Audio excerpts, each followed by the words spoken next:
नमस्कार दोस्तों, ये है हमारा टीपीए का लेक्चर 9 जिसमें हम समझेंगे सेक्शन 19 वेस्टेड इंटरेस्ट। अब वेस्टेड इंटरेस्ट क्या होता है दोस्तों, इसको आप एकदम आसान भाषा में समझिए। जैसे ए है कोई पर्सन, वो ओनर है किसी हाउस का। अब ए ने बी को बोला कि आने वाली 1 जन 2025 को मैं अपना ये हाउस तुम में वेस्ट कर दूंगा, मतलब कि ट्रांसफ़र कर दूंगा ओनरशिप। अब ये सर्टेन इवेंट है दोस्तों कि 1 जन 2025 आएगी ही आएगी, ये कन्फर्म है। ये सर्टेन इवेंट है दोस्तों। एक बार फिर से समझिए, ए कोई ओनर है हाउस का। ए ने बी को बोला कि मैं आने वाली 1 जनवरी को 2025 अपना जो हाउस है, मेरा जो हाउस है जिसकी ओनरशिप ए के पास है, वो मैं तुम में वेस्ट कर दूंगा, मतलब ट्रांसफ़र कर दूंगा, जिसके कि तुम ओनर बन जाओगे। तो ये क्या है दोस्तों, सर्टेन इवेंट है। तो ये हो जाएगा अपना वेस्टेड इंटरेस्ट।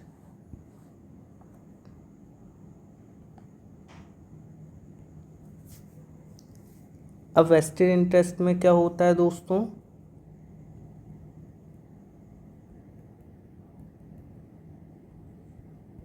जो प्रॉपर्टी है या फिर कोई इंटरेस्ट है वो फोर्थविथ, मतलब कि तुरंत वेस्ट हो जाएगा। मतलब ए ने बी को बोला कि मैं अभी इसी वक्त अपना जो हाउस है, जो हाउस की ओनरशिप है, वो मैं तुम में वेस्ट करता हूँ, मतलब कि फोर्थविथ ए ने बी को तुरंत ही अपने हाउस की ओनरशिप दे दी। एक तो वेस्टेड इंटरेस्ट ऐसे होता है, और दूसरा क्या है कि जो ओनर है या ट्रांसफरर है वो एक सर्टेन इवेंट बता दे कि इस इवेंट को मैं अपनी प्रॉपर्टी तुमको दे दूंगा। मतलब कि जैसे ए ने बी को बोला कि आने वाली 20 दिसंबर को मैं अपनी प्रॉपर्टी तुमको दे दूंगा। तो ये कंफर्म है दोस्तों कि 20 दिसंबर आएगी ही आएगी। अब एक्सप्लेनेशन टू सेक्शन 19 समझते हैं दोस्तों, क्या होता है।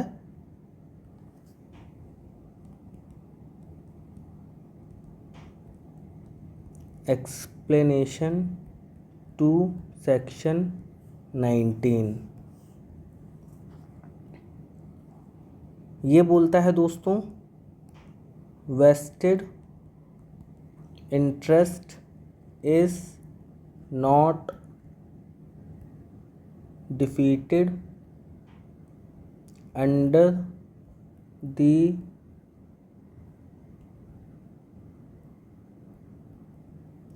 following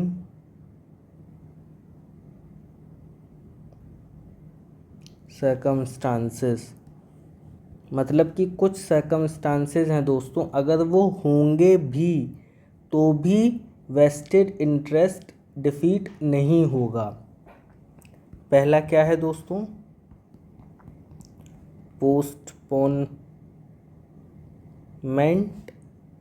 of right of A possession.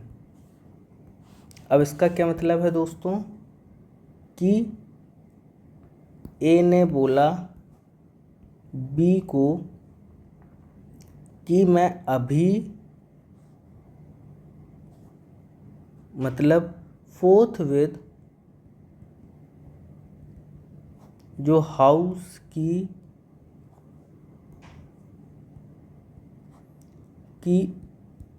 Ownership है वो मैं तुमको देता हूँ, बट तुम इसको पोजेशन में 1 साल बाद ले पाओगे। तो ये पोस्टपोनमेंट हो रहा है ना राइट ऑफ पोजेशन का, ये भले ही पोस्टपोनमेंट हो रहा है पोजेशन का, पर ये अपने वेस्टेड इंटरेस्ट को डिफीट नहीं करेगा। मतलब ए के पास ओनरशिप आ गई है तो ओनरशिप उसी के पास रहेगी, भले ही उसे पोजेशन बाद में मिले दोस्तों। नेक्स्ट देखते हैं।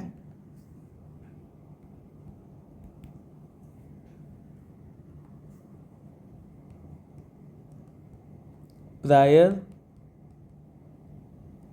Interest in favour of someone else.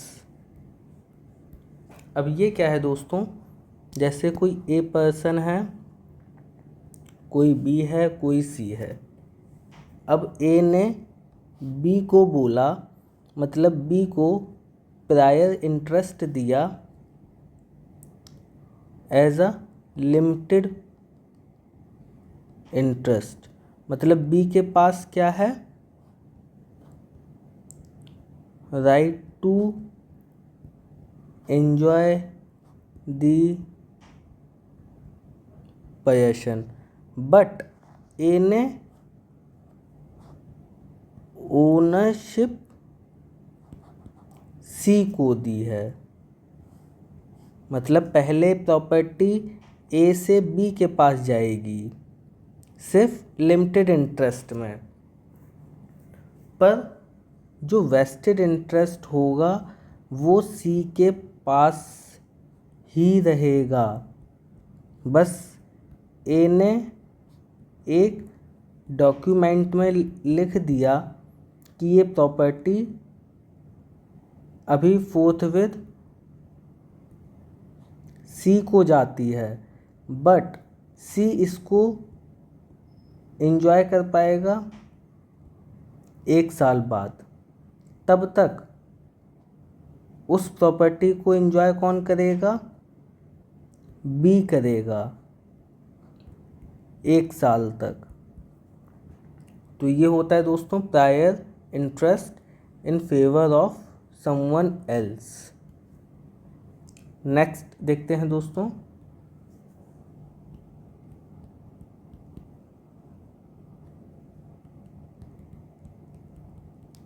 Direction for accumulation of income. अब ये क्या होता है दोस्तों कि ए ने प्रॉपर्टी बी को दे दी, मान लीजिए फोर्थ विद, मतलब तुरंत ही दे दी। अब क्या है, ओनरशिप किसके पास है, बी के पास। पर ए ने बोला कि अगले 1 साल तक जो जैसे ओनरशिप दी थी हाउस की, ठीक, या फिर गार्डन मान लीजिए आप, ओनरशिप दी थी गार्डन से। अब गार्डन में क्या है कि बहुत सारे आम के पेड़ हैं।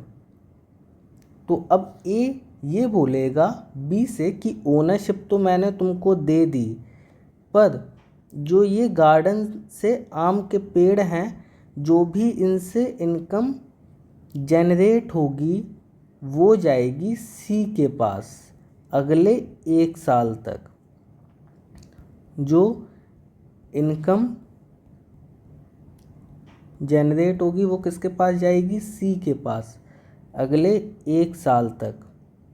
1 साल बाद वो इनकम फिर किसको जाने लगेगी? बी के पास ही जाने लगेगी। इसको हम लोग बोलते हैं direction for accumulation of income.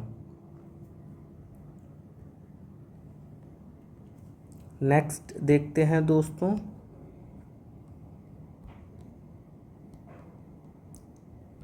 On happening of a particular event the interest is to pass on to another person। अब इसका क्या मतलब है दोस्तों? ए है, ए ने बी को प्रॉपर्टी दी, मतलब ओनरशिप दे दी, ठीक है। बी को मिल गया वेस्टेड इंटरेस्ट, पर ए ने बी से बोला कि अगर तुम्हारे एग्ज़ाम में एवव 80% मार्क्स नहीं आते हैं तो ये प्रॉपर्टी चली जाएगी सी के पास। On happening of a particular event, इसमें पर्टिकुलर इवेंट क्या है दोस्तों? 80% marks in exam, the interest is to pass on to another person. अगर बी फेल होता है 80% लाने में, तो जो वेस्टेड इंटरेस्ट बी के पास है, मतलब जो ओनरशिप बी के पास है, वो ट्रांसफ़र हो जाएगी सी के पास।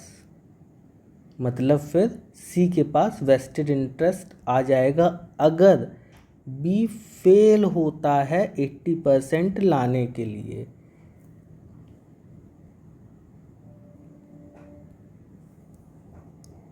अब नेचर देखते हैं दोस्तों, नेचर क्या होता है वेस्टेड इंटरेस्ट का।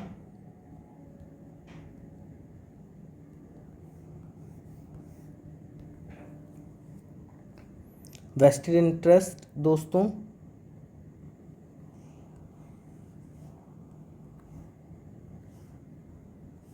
इसका पहला नेचर होता है कि ये प्रेजेंट फिक्स्ड राइट होता है।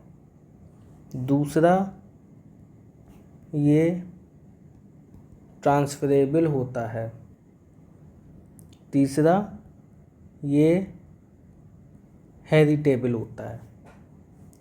अब मतलब क्या है दोस्तों कि प्रेजेंट फिक्स्ड राइट है कि ए ने बी को इंटरेस्ट दिया है, मतलब वेस्टेड इंटरेस्ट दिया है, तो वो खुद में फिक्स्ड राइट है, मतलब कि बी को एक कंप्लीट टाइटल मिला है, मतलब उसमें कोई वेगनेस नहीं है दोस्तों, उसे प्रेजेंट फिक्स्ड राइट मिला है। अब दूसरा देखते हैं ट्रांसफरेबल वेस्टेड इंटरेस्ट दोस्तों ट्रांसफरेबल होता है। जैसे ए ने बी को वेस्टेड इंटरेस्ट दिया था, जैसे ओनरशिप दी थी, तो अब बी के पास ये राइट है कि वो सी को ट्रांसफ़र कर सके, क्योंकि बी के पास ओनरशिप है दोस्तों। तो ये क्या है, ट्रांसफरेबल है। अब हेरिटेबल क्या होता है दोस्तों, ए ने बी को ओनरशिप दी थी, मतलब वेस्टेड इंटरेस्ट दिया था, पर बी की डेथ हो गई इंटरेस्ट मिलने के बाद। तो अब बी के जो एयर्स होंगे प्रॉपर्टी उन पर चली जाएगी। जैसे बी के 3 बच्चे हैं, डी ई एफ, तो वेस्टेड इंटरेस्ट किस में चला जाएगा, डी ई एफ में चला जाएगा। आशा करता हूँ दोस्तों यहाँ तक आपको समझ आया होगा। आगे कंटिन्यू करेंगे अगले लेक्चर में। Thank you so much.